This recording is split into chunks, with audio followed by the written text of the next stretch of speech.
Magi-Nation launched in October of 2000 and discontinued 2 years later after the final release set in November of 2002, is an interesting trading card game to look back on.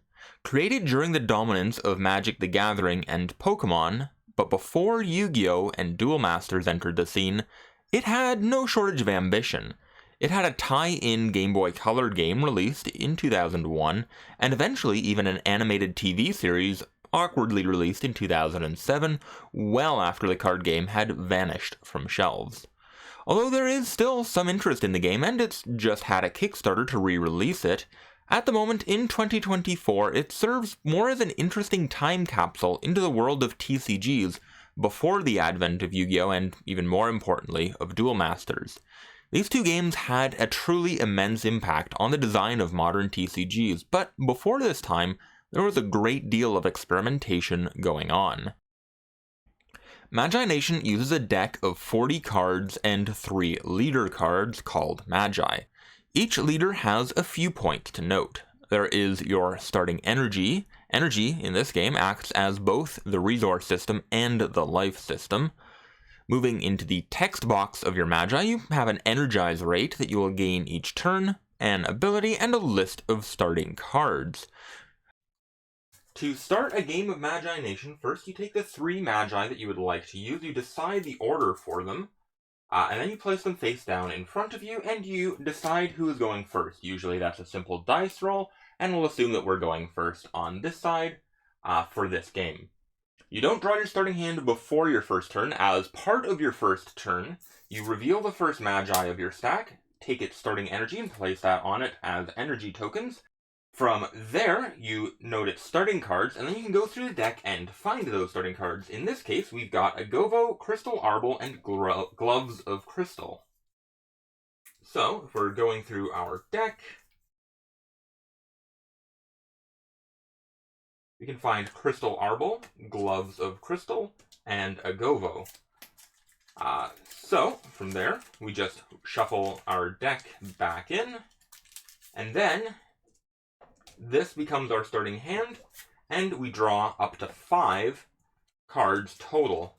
You don't need to take all 3 of your starting cards. You don't need to take any of the starting cards. No matter how many of the starting cards you end up taking from the deck, you will always draw up to a 5-card hand. So you could take all 3 of the starting cards and draw 2, or you could do something like take 1 of the starting cards and draw 4. It's completely up to you. Now you're ready to move into the first turn. The turn order is a bit different in Magi-Nation, so it takes a bit of getting used to. The first step is your energize step. That's when you note the energize rate on your Magi, and you add that much energy to it as energy tokens. In this particular case, though, this is our first turn, and we're the first turn player, so we actually skip our energize phase. From there, we move into a powers, relics, and spells phase. Powers are abilities on your Magi and creatures that you're able to activate once per turn. Relics are cards with a green hexagon under their cost, and they just stick around in play and provide an ongoing bonus. Spells have a blue spiral around their cost, and these apply their effect and then are put into the discard. Note that you can't play creatures in this phase, but one thing we do want to do is play out one of our relics. When you play a relic, you just put it into play like this. Paying its cost from your Magi, you would discard that cost. The relics just stick around, provide an ongoing effect, but note that for relics specifically, they have to match the region of your Magi. In this case, it's an underneath Magi and an underneath relic, so we're all fine here. However, if we had something like a Cald relic for our underneath Magi, we wouldn't be able to play it at all. Normally, for spells and creatures, you're able to play them out even if you have a different Magi. You just play a bit of a penalty, which we'll see in the play creatures phase. But relics have to match the region of your Magi. So, fortunately, this does that. From there, after the powers, relics, and spells phase, we move into the attack phase. Now, we don't have any creatures here to attack, which is as intended. This is an interesting way of making sure that summoning sickness still works in the game, so you're not able to attack with creatures the turn you play them, without actually having a role in the game that says you can't attack with creatures the turn they're played. From there, you move into the play creatures phase after the attack phase. and that's when we get to see how playing creatures works. So in this case, we are going to play an Agovo first. It has a cost of 4, so for creatures specifically, when you play them, you move that much energy from your Magi onto the creature. So we move 4 energy from our Magi onto our creature. Now our creature has 4 energy and our Magi has 4 less. The Gloves of Crystal has an effect here that lets us move 1 additional energy over, so we'll just go ahead and do that as well.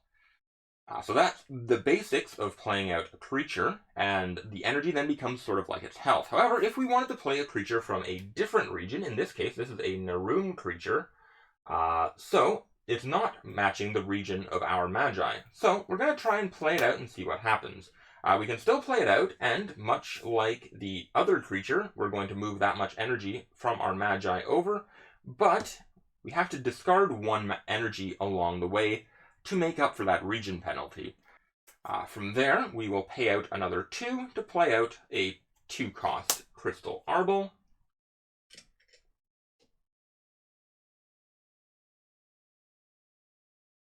And from there, we're going to move into the next phase, which is another Powers, Relics, and Spells phase.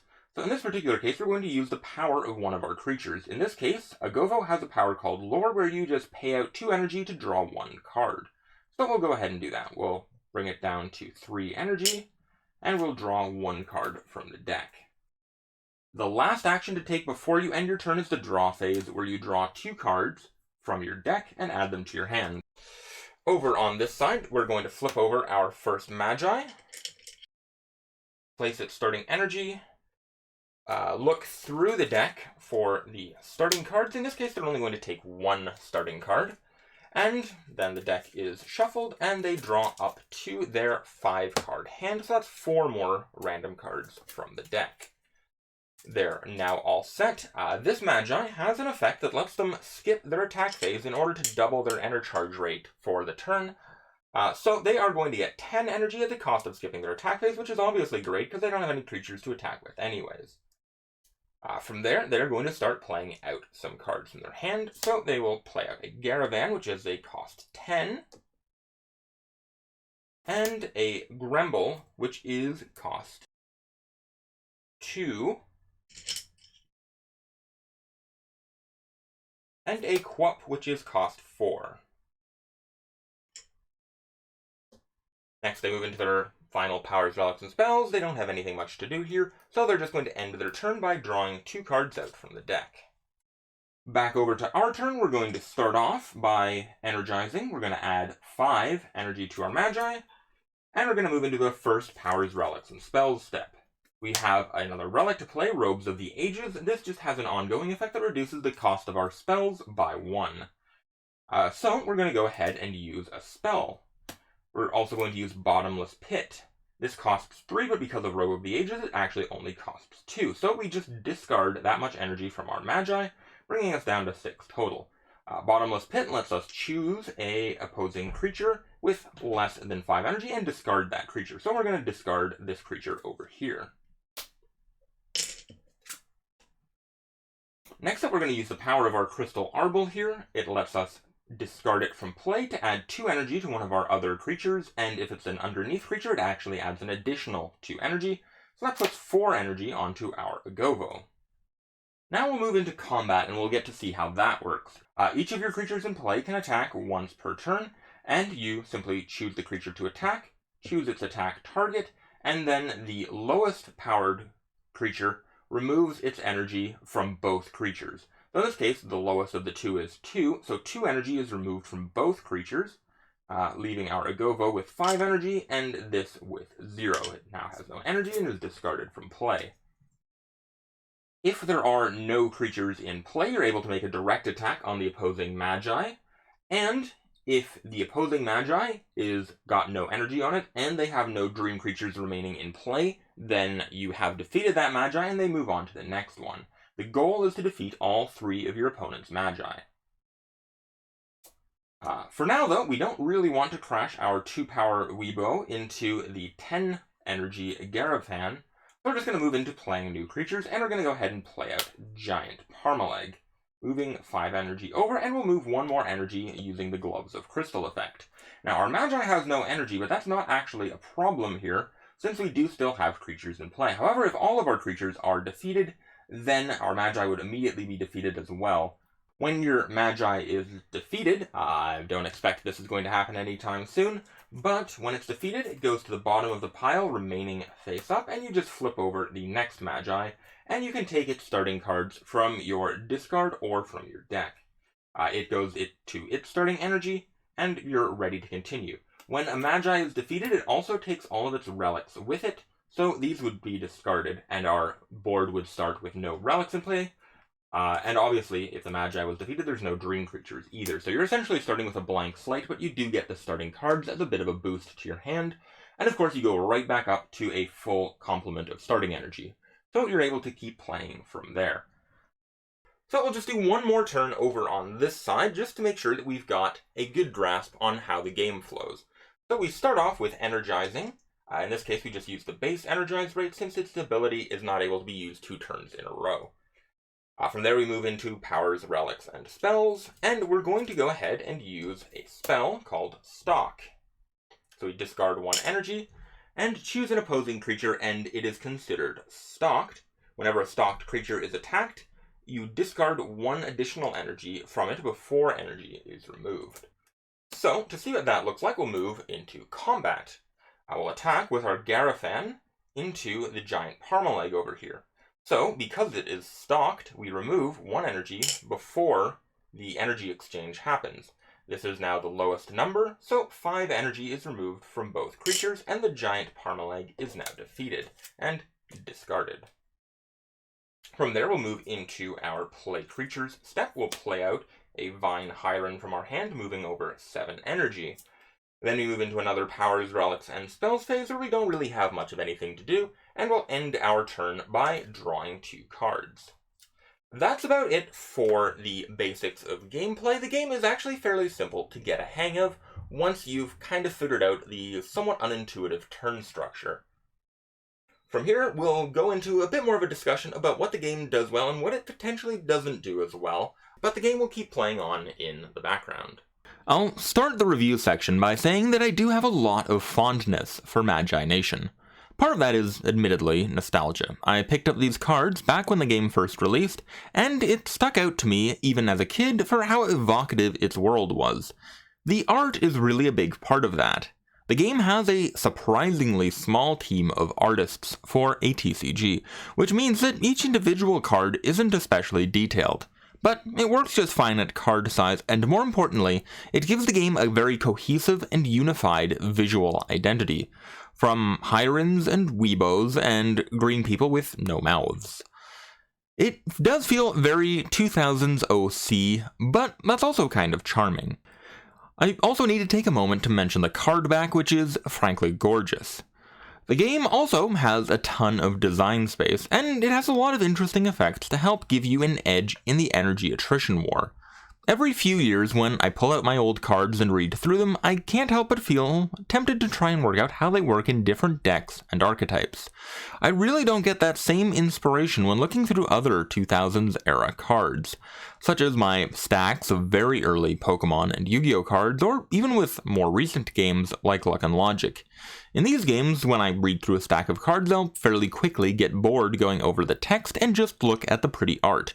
I don't really get that feeling with Magi-Nation. Each card feels like it's inviting you to explore the game just a little bit more.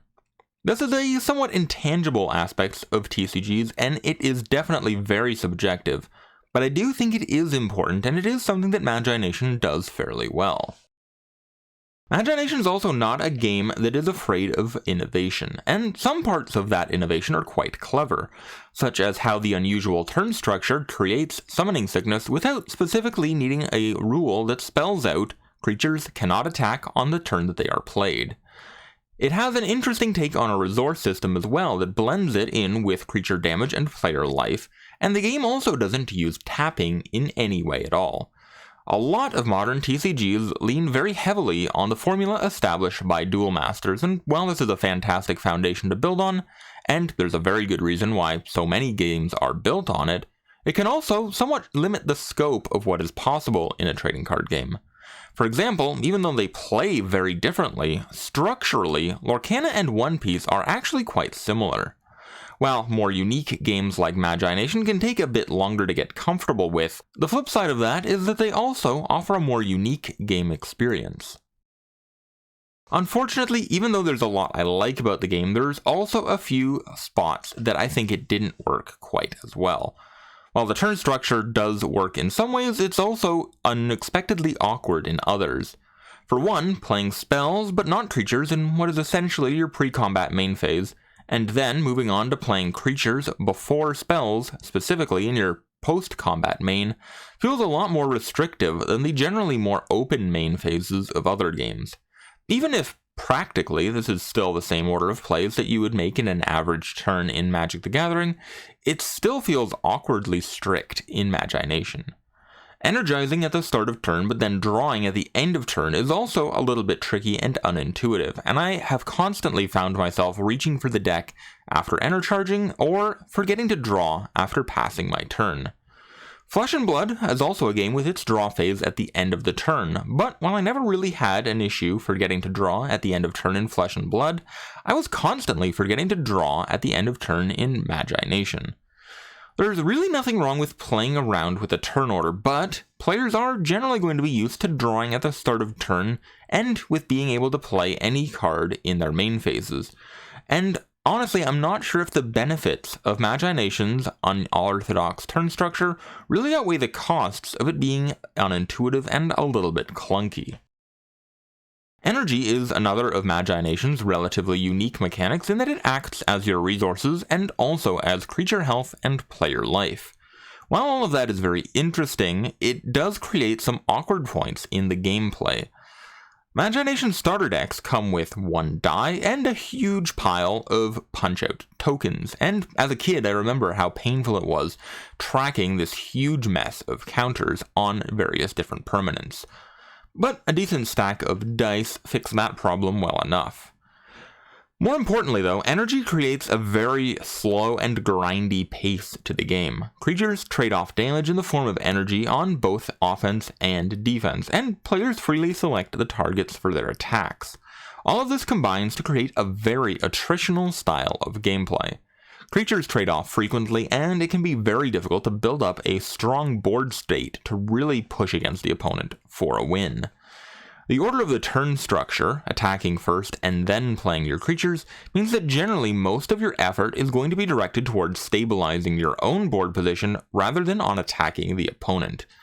I'm mostly playing at the starter deck level here, so higher rarity cards and a more consistent supply of premium removal effects might speed up the pace a little bit, but the core rules of the game are still pushing most card designs towards effects that give you small edges in the exchange of energy and slowly build up energy advantage and board advantage over your opponent over multiple turns. Again, comparing this to another game, I really didn't find the same issue in Keyforge despite very similar combat systems. A crucial distinction in Keyforge is that your win condition is building up your own field to generate amber, as opposed to targeting and destroying the opponent's field to reduce their energy. And that overall feels like a much better fit for a system like this. Keyforge also has the advantage that it doesn't functionally give each player 5 more life points each turn. There is definitely some tension in Magi-Nation between a resource system that wants to provide resources every turn so you can play out new cards, and a life system that wants to decrease over time so the game can eventually end at some point. Multiple Magi takes the pacing issues in energy in the combat system and makes it even worse.